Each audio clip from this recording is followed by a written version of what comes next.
வணக்கம். தமிழ்நாட்டோட சட்டமன்ற தேர்தலோடையே பார்த்தீங்கன்னா, மேற்கு வங்கத்துக்கும் சட்டமன்ற தேர்தல் வரவிருக்கு அப்படிங்கிறது எல்லாருக்குமே தெரியுங்க. இந்த நிலையில இன்னைக்கு மேற்கு வங்கத்துல ஒரு முக்கியமான சம்பவம். அது என்னன்னா, மேற்கு வங்கத்துல இப்பொழுது ஆட்சியா இருக்கக்கூடிய திரிணாமுல் காங்கிரஸுக்கு வேலை செய்யக்கூடிய ஒரு அமைப்பு ஐபேக் நிறுவனம் இருக்கு. அவங்க தான் இந்த எலெக்ஷன் ஸ்ட்ராட்டஜிலாம் பண்ணி கொடுப்பாங்க. அந்த நிறுவனத்துல இடி ரெய்ட் நடந்திருக்கு. இடி ரெய்ட் நடந்துகிட்டு இருக்கும்போது மம்தா பானர்ஜி அவர்கள் அவசரமாக ஐபேக் ஆஃபீஸுக்கு வந்து ஃபைல்ஸ் எல்லாம் கையில் எடுத்துட்டு போய் வெளியில நின்று மைக்கை பிடிச்சிட்டு பேச ஆரம்பிக்கிறாங்க. அது என்னன்னா, எங்களுடைய எஸ்ஐஆர் டேட்டாலேருந்து, எங்களுடைய பார்ட்டி பூத் கேடர் டேட்டாலேருந்து, எங்களுடைய எலெக்ஷன் ஸ்ட்ராட்டஜிலேருந்து அனைத்தையுமே இப்போது பறிமுதல் செஞ்சிருக்காங்க. Party hard disk, the candidate list, the party strategy, the party plan. Is it the duty of the ED and Amit Shah, the nasty home minister, the naughty home minister, who cannot protect the country, and he's taking away all my party documents? எங்களுடைய ராஜதந்திரங்கள் அனைத்தும் வீணாகி விட்டன அப்படின்னு சொன்னதோட இன்னொரு முக்கியமான சம்பவங்க. இந்த raid நடந்துகிட்டு இருக்கு. இடி அபிஷியல்ஸ் வந்து ரைட் பண்ணிக்கிட்டு இருக்காங்க ஐபேக் அலுவலகத்தை. அப்போ மேற்கு வங்கத்தை சேர்ந்த காவல்துறை அதிகாரிகள் இருக்காங்க பாத்தீங்களா, அவங்க ஐபேக் அலுவலகத்துக்குள்ள புகுந்து அங்க இருக்கக்கூடிய ஃபைல்ஸ் எல்லாம் எடுத்துட்டு வந்து மம்தா பானர்ஜியோட கார்ல போடுறாங்க. ரெய்ட் நடத்துறது இடி வந்து ரெய்ட் பண்ணிட்டு இருக்கும்போது போலீஸ் தனியா போய் எல்லா ஃபைலையும் எடுத்துட்டு வந்து மம்தா பானர்ஜியோட கார்ல போடுறாங்கன்னா, அப்போ எதை கண்டு இவ்வளோ அஞ்சுறீங்க? அப்போ அந்த இடத்துல என்ன அப்படி கான்ஃபிடென்ஷியல் டேட்டா இருக்கா? இதாவது இல்லீகல் பண பரிவர்த்தனைக்கான டேட்டா அங்கே வச்சிருக்கீங்களா, ஃபைல்ஸ் வச்சிருக்கீங்களா அப்படிங்கிறது விசாரணையில் தான் தெரிய வரும். ஹாப்பியா, ஹெல்தியா, ஜாலியா ஒரு life. Lanco Harmonia Pavilion Senior Living Apartments at Sri Perambatoor 2 BHK just 49 lakhs. Call 7717273747. ஜனவரி 10 கோவையில் தமிழக பாஜகவின் மிக பிரம்மாண்டமான ப்ரொஃபஷனல் கனெக்ட் 2026 கட்சியின் தொழில்துறை வல்லுநர் பிரிவு நிகழ்ச்சியில் மத்திய அமைச்சர்கள், பாஜக தலைவர்கள், துறைசார் வல்லுநர்கள் பங்கேற்று பேசுகிறார்கள். நிகழ்வில் பங்கேற்க லிங்கில் ரெஜிஸ்டர் செய்யுங்கள். இதற்கு தான் மேற்கு வங்கத்தை சேர்ந்த சட்டமன்ற எதிர்க்கட்சி தலைவர் திரு சுவேந்து அதிகாரி அவர்கள், பாஜகவை சேர்ந்தவர், ஒரு பெங்காலுடைய டால் லீடர். அவர் என்ன சொல்லியிருக்காருன்னா, மம்தா பானர்ஜி அவர்களால் எப்படி அதிகாரிகள் வேலை செய்துக்கிட்டு இருக்கும் போது அந்த இடத்துல போய் டிஸ்டர்ப் பண்ண முடியும்? ஸோ இடி அஃபிஷியல் சர்ச் பண்ணிட்டு இருக்காங்கன்னா, அங்கு சென்று இவர்கள் தலையிடுவதற்கான அதிகாரத்தை யார் கொடுத்தது என்று கேள்வி எழுப்பியிருக்காரு. மம்தா பானர்ஜி அவர்கள் நேரடியாகவே ஹோம் மினிஸ்டரை பார்த்து, அமித்ஷாவை பார்த்து, இது நேரடியாக உங்களோட வேலை தான், நீங்க தான் வந்து எங்களை த்ரெட்டன் பண்றீங்க, த நாஸ்டி நாட்டி ஹோம் மினிஸ்டர் அப்படிங்கிற வார்த்தையை பயன்படுத்துறாங்க. அமித்ஷாவை பார்த்து நாஸ்டி நாட்டி ஹோம் மினிஸ்டரா. இதுக்கு முன்னாடி எஸ்ஐஆரின் போது மம்தா பானர்ஜி அவர்கள் என்னெல்லாம் பொங்குறாங்க அப்படிங்கிறத பார்த்தோம். அதுக்கு முன்னாடி வக்பு வாரிய திருத்த சட்ட மசோதாவிற்கு எதிராக போராடுகிறோம் என்ற பெயர்ல மேற்கு வங்கத்துல மதவெறி கும்பல் இந்துக்களை எப்படி கொன்று குவித்தார்கள் என்று பார்த்தோம். தன்னுடைய மாநிலத்தையே சொந்தமாக கட்டுப்பாட்டை வைத்திருக்க முடியாத மம்தா பானர்ஜி அவர்கள் இப்போ இடியை வந்து எதிர்த்து பேசிக்கிட்டு இருக்காங்களா. அவங்க என்ன சொல்றாங்க, இடி வந்து எங்களுடைய கேண்டிடேட் லிஸ்ட், வேட்பாளர் பட்டியல் இருக்கும் இல்லையா, மேற்கு வங்க தேர்தலில் யாரை எங்கே நிறுத்த போகிறோம் அப்படின்ட்டு ஐபேக் ஸ்ட்ராட்டஜி பண்ணுவாங்க. அதை இவங்க ஃபாலோ பண்ணுவாங்க. அந்த ஐபேக் நிறுவனத்துடைய அந்த ஹார்ட் டிஸ்க்கு எல்லாத்தையுமே நீங்கள் எடுத்துகிட்டு போகிறீங்களே அப்படின்னு புலம்புறாங்க. நேஷனல் செக்யூரிட்டி ஆஸ்பெக்டில் பெங்கால் தேர்தல் என்பது இந்தியாவுடைய தலையெழுத்தை தீர்மானிப்பதில், அதுவும் நேஷனல் செக்யூரிட்டி ஆஸ்பெக்டில் இந்தியாவுடைய தலையெழுத்தை தீர்மானிப்பதில் ரொம்பவே முக்கியத்துவம் வாய்ந்த ஒரு தேர்தல். 2026 பாஜக ரொம்ப சீரியஸாக இந்த தேர்தல் எடுத்திருக்காங்க அப்படிங்கிறது எப்போ நமக்கு தெரிய வந்ததுன்னா, பாரத பிரதமர் நரேந்திர மோடி அவர்களே பீகாருடைய வெற்றி ஸ்பீச்சில், அந்த அவருடைய உரையில எப்படி கங்கை நதியானது பீகார்லேருந்து அப்படியே மேற்கு வங்கத்திற்கு செல்கிறதோ அதே மாதிரி பாஜகவுடைய வெற்றி முதல்ல பீகார்ல தொடங்கி விட்டது, அடுத்ததாக பெங்கால்ல பாஜகவுடைய வெற்றி உறுதி என்று சொல்லியிருந்தாரு. கங்காஜி யஹா பிஹார் से बहते हुए ही बंगाल तक पहुंचती है.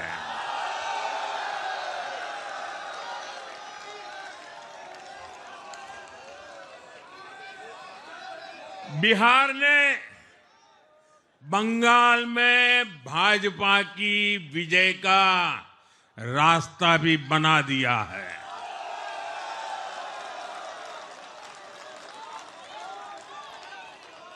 அமித்ஷா அவர்களும் மேற்கு வங்கத்தில் பாஜக ஜெயிப்பது உறுதி என்று இப்போது சொல்லவில்லைங்க. ஒரு வருடத்திற்கு முன்னாடியே அமித்ஷா அவர்கள் 2026 ஆட்சிக்கு வந்ததுக்கு பிறகாக, பாஜக ஆட்சி மேற்கு வங்கத்தில் அமைந்ததுக்கு பிறகாக யாரெல்லாம் இதுவரை பாஜக தொண்டர்களுடைய கொலைக்கு காரணமாக இருக்கிறார்களோ அவர்கள் அனைவரும் பூமிக்கு கீழே புதைந்து கிடந்தாலும் அவர்களை பூமி கீழந்து தோண்டி எடுத்து இறந்து போன பாஜக தொண்டர்களுக்கு நீதியை பெற்றுக் கொடுப்போம், அவ்வளோ பேரு பாஜக தொண்டர்கள் இங்கு படுகொலை செய்யப்பட்டிருக்காங்க என்று பதிவிட்டாரு.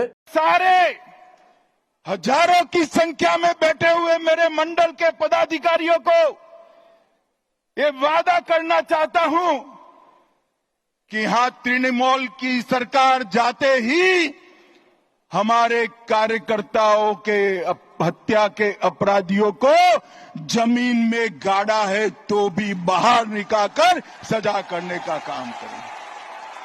பாஜகவினுடைய தேசிய அமைப்பு பொதுச் செயலாளர், ஆர்கனைசேஷன் செக்ரட்டரி BL சந்தோஷ் என்ற பேரு, ரொம்பவே ஒரு பவர்ஃபுல்லான பொசிஷன்ல இருக்கிறவர். அவரே ஒரு கான்க்ளேவ்ல பெங்கால் எங்களுக்கு ஒரு பொலிட்டிக்கல் ப்ராப்ளம் கிடையாது, இது ஒரு பொலிட்டிக்கல் பேட்டில் கிடையாது, இது ஒரு சிவிலைசேஷனல் பேட்டில். மேற்கு வங்கத்தை ஜெயிப்பது என்பது எங்களுக்கு ஒரு சிவிலைசேஷனல் ப்ராப்ளம், நாங்கள் ஜெயிச்சே தீர்வோம் என்று ரொம்ப சீரியஸா பாஜக இதில் களம் இறங்கியிருக்காங்க.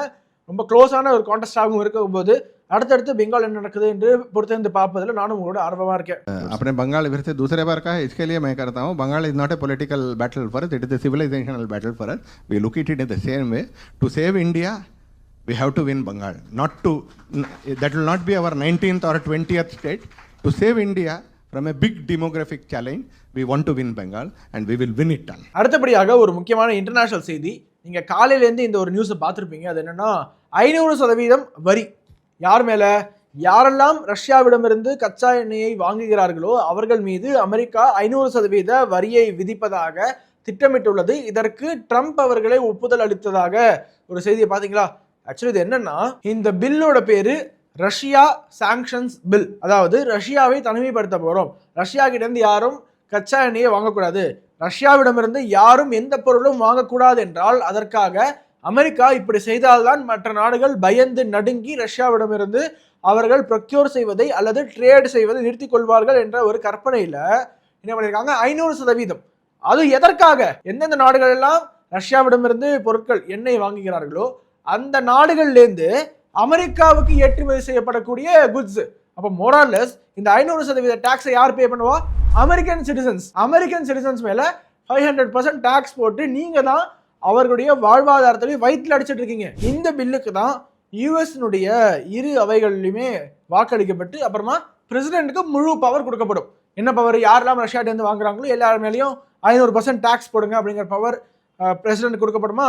அதுக்கப்புறமா பிரசிடென்ட் டிசைட் பண்ணணும், ட்ரம்ப் இவங்க மேல போடலாமா வேணாமா, 500% போடலாமா வேணாம் அப்படிங்கிறது ட்ரம்ப்போட டெசிஷனுக்கு வந்துடும். ஆனா இது நடக்கிறதுக்கான பாசிபிலிட்டி பார்த்தீங்கன்னா அந்த அளவுக்கு இல்லைங்க.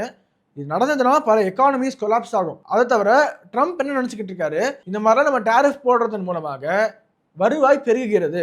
சரி, 500% டாக்ஸ் யார் மேல அது விதிக்கப்படும் என்றால், இந்தியாவில் இருக்கக்கூடிய நம்ம என்ன 500% டாக்ஸ் கட்ட போறோம்? கிடையாது. யூஎஸ்ல அவங்க இறக்குமதி பண்றாங்கல்ல, இறக்குமதி செய்யும் போது 500% டாக்ஸ் அந்த சிட்டிசன்ஸுடைய பேர்டன் அதிகமாகும். 500%. ஒரு குட்டு 100 ரூபாய்க்கு விற்கப்படுதுன்னா அதற்கு டாக்ஸ் மட்டுமே 500%. அப்போ டாக்ஸ் மட்டுமே 500 ரூபா. இந்த காசை கொடுத்து யாராவது வாங்குவாங்களா? இதற்கு தான் யூஎஸ்னுடைய செனேட்டர்ஸ் என்ன சொல்றாங்க, இது மாதிரியான வரி விதிப்பு மூலமாக அமெரிக்காவில் நமக்கு மார்க்கெட் இல்லை என்று தெரிந்தால் அந்தந்த நாடுகள் ரஷ்யாவிடமிருந்து கச்சா எண்ணெயை வாங்குவதை குறைத்துக் கொள்வார்கள் அல்லது நிறுத்தி விடுவார்கள். This will incentivise countries not to buy oil from Russia அப்படிங்கிறாங்க. எப்படிங்க பாசிபிள்? சரி, அப்படி வீரவசனம் பேசக்கூடிய அமெரிக்கா ரஷ்யா கிட்ட இருந்து பொருட்கள் வாங்காமலாம் இருக்காங்க அப்படின்னு கேட்டதற்கு, இல்லைங்க நாங்கள் வாங்கிட்டு தான் இருக்கோம், அப்புறம் மற்றவெல்லாம் வாங்கக்கூடாதுங்கிறீங்க. அது நீங்கள் வாங்கக்கூடாதுங்க, நாங்கள் மட்டும் எங்களுக்கு தேவையான பொருட்களை ரஷ்யா கிட்ட இருந்து வாங்குவோம், யார்கிட்ட வேணா வாங்குவோம், அதெல்லாம் நீங்கள் கேட்கக்கூடாது, கப் சிப்புன்னு இருக்கணும். இதைத்தான் நம்மளுடைய வெளியுறவுத்துறை ரொம்ப முன்னாடியே தன்னுடைய அறிக்கையில சுட்டி காட்டியிருக்காங்க. இந்தியாவுடைய வெளியுறவுத்துறை யுஎஸ் எந்தெந்த பொருட்களை ரஷ்யாவிடமிருந்து வாங்குகிறது என்பதை தெளிவாக சுட்டி காட்டியிருப்பாங்க. ஸோ இதான் யூஎஸ் உடைய இரட்டை நிலைப்பாடு, ஹிப்போக்ரசி பட்டவர்த்தனமாக எக்ஸ்போஸ் ஆகியிருக்கு. ஆனால் என்ன, ட்ரம்ப்புக்கு உண்மையிலேயே நம்ம எப்பவும் சொல்ற மாதிரி புத்தி சுவாதீனம் சரியாக தான் இருக்கிறதா இல்லையா என்பதை யாராவது மீண்டும் ஒரு முறை பரிசோதிச்சு பாருங்க. இப்ப கூட யூஎஸ்னுடைய மிலிட்டரி பட்ஜெட்டை $1.7 trillion ஏத்தணும் அப்படிங்கிறாரு. அதாவது 70% ரைஸ். இப்போ ஆல்ரெடி என்ன மிலிட்டரி பட்ஜெட் இருக்கோ யூஎஸ்க்கு, அதை விட 70% ரைஸ். இதுக்கு என்ன நம்ம காரணம் சொல்றாரு, அதிகமாக வருவாய் வருகிறது டாரிஃப் மூலமாக. ஸோ சிட்டிசன்ஸ் எல்லாம் இப்படி பிழிஞ்சு எடுத்துட்டு அவருடைய ரத்தத்தை எல்லாம் உறிஞ்சி எடுத்துட்டு வருவாய் வருது, மிலிட்டரி பட்ஜெட் இன்க்ரீஸ் பண்ணுங்க அப்படின்னு சொல்றது ஒரு புத்தி சுவாதீனம் உள்ள ஆள் செய்ய மாட்டாங்க. அதனால தான் ஒரு டெஸ்ட், மென்டல் டெஸ்ட் தேவை. பதிவோடு இறுதியாக ஒரே ஒரு போட்டோ மட்டும் தான் காட்டுறேன் உங்களுக்கு. இது கைது செய்யப்பட்ட வெனிசுலா அதிபருடைய மனைவி, ஒரு இறையாண்மை உள்ள நாட்டினுடைய பிரசிடென்டோட ஒய்ஃபை யூஎஸ் எப்படி நடத்தியிருக்காங்க என்பதற்கு இந்த புகைப்படம் ஒரு சாட்சி. இவங்கெல்லாம் உலகத்துக்கு மாரல் போலீசிங் பண்ணுவதும், நீ அவன்கிட்ட வாங்கக்கூடாது இவன்கிட்ட வாங்கக்கூடாது என்று சொல்வதற்கும் எந்த அதிகாரமும் கிடையாது. உலகத்தினுடைய அனைத்து நியதிகளையும் மீறி நீங்க செயல்பட்டுக்கிட்டு இருக்கீங்க. இந்த உலகத்தில் இருக்கக்கூடிய அனைவரும் உங்களுக்கு அடிமை என்ற அந்த அகந்தையோட சுட்டு திரியக்கூடிய உங்களுக்கு ஒருபோதும் இந்தியா அடிபணியாது. போன தடவை இந்த டாரிஃப் வீடியோ போடும்போது நம்ம தான் சொன்னோம், இந்த தடவையும் சொல்றோம், எப்பவும் சொல்லிக்கொண்டே இருப்போம், உங்களுடைய மிரட்டல் உருட்டல்களுக்கு இந்தியா அடிபணியாது. இந்திய தேசத்திற்கு எது சரியோ, இந்திய தேசத்தினுடைய நலனுக்கு எது சரியோ அதை மட்டுமே பாரத பிரதமர் செய்வார். அவருக்கு உறுதுணையாக 150 கோடி இந்தியர்கள் நாங்கள் எப்போதுமே இருப்போம் என்று சொல்லி விடைபெறுகிறோம். வணக்கம், வந்தே மாதரம். உலக தமிழ் சொந்தங்களுக்கு வணக்கம். நான் ராஜவேல் நாகராஜன். பேசு தமிழா பேசு வலையொலியுடைய வளர்ச்சிக்கு நீங்களும் உறுதுணையாக இருக்கணும்னு நினச்சிங்கன்னா இந்த வீடியோடைய டிஸ்கிரிப்ஷனில் இருக்கக்கூடிய ரேசர் பே லிங்கை கிளிக் பண்ணுங்கள். அந்த லிங்க்கில் போயிட்டு உங்களுக்கு விருப்பமான தொகையை பேசு தமிழா பேசுவனுடைய வளர்ச்சிக்கு உங்களுடைய பங்களிப்பாக நீங்கள் கொடுக்கலாம். நன்றி, வணக்கம். ரேபிஸ் உள்ள வந்துடுச்சுன்னா, அதோட அறிகுறிகள் ஆரம்பிச்சிருச்சுன்னா அதுக்கு ட்ரீட்மெண்ட்டே கிடையாது. 100% மரணம். பாதுகாப்பு இல்லாத உடலுறவு வைக்கும் பொழுது இந்த மருக்கள் பாதிக்கப்பட்ட நபர் கிட்ட இருந்து இன்னொருத்தருக்கு ஈஸியா பரவலாம். ஃபர்ஸ்ட் நமக்கு சுகர் இருக்கான்றதை செக் பண்ணிக்கணும். சுகர் இருக்கக்கூடிய நிறைய நபர்களுக்கும் கண்ணெரிச்சல் ஏற்படும். 2-3 பேர் at 20A டயபெட்டிஸ் வரக்கூடிய வாய்ப்பு இருக்கு. இதை ராத்திரி 8 மணிக்கு மேல இவங்க ரெகுலரா சாப்பிட ஆரம்பிச்சாங்கன்னா, சைக்கிளிங் பண்றவங்களுக்கு நான் எழுதியே தரலாம், ஹார்ட் ப்ராப்ளம் வராது.